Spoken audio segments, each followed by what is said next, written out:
A young man applied for a job at a large printing company. He passed the first interview and was going to meet the director for the final interview. The director saw his resume, and it was excellent.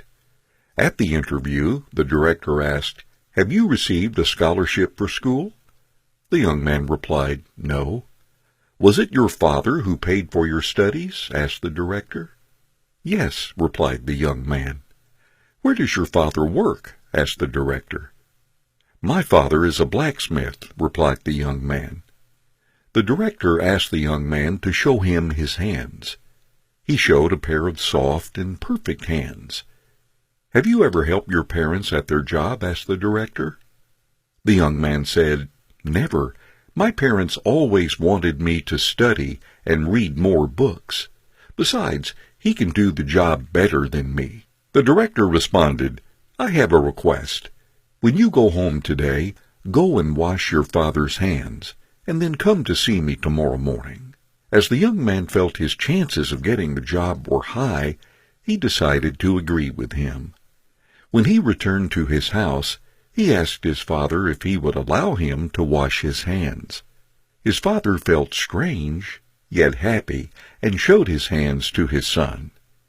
His son washed his hands slowly. It was the first time that he noticed that his father's hands were wrinkled and had many scars.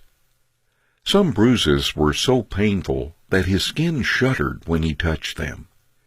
This was the first time that his son recognized what it meant for this pair of hands to work every day to be able to pay for his studies. The bruises on the hands were the price that his father paid for his son's education, his school activities, and his future.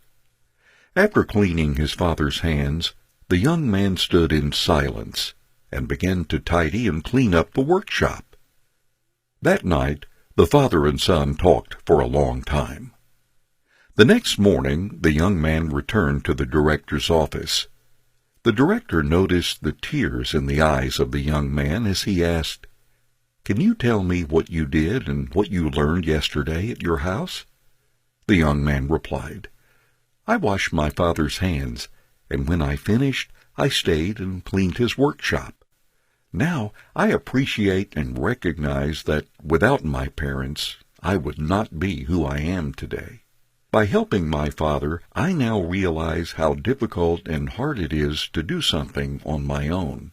I have come to appreciate the importance and the value in helping the family." The director said, "This is what I look for in my people. I want to hire someone who can appreciate the help of others, a person who knows the hardship of others to do things, and a person who does not put money as their only goal in life. You are hired."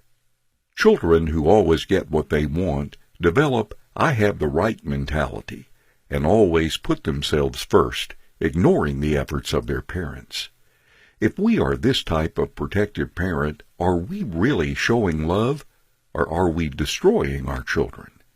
These type of parents may feel that they're showing love to their children, but they are actually destroying them. It's great to give your children a great life, but when you're washing the floor or painting the wall, please let them experience that too. After eating, have them wash the dishes with their brothers and sisters. The most important thing is that your children learn to appreciate your efforts, to experience the difficulties, and to learn the ability to work with others to get things done.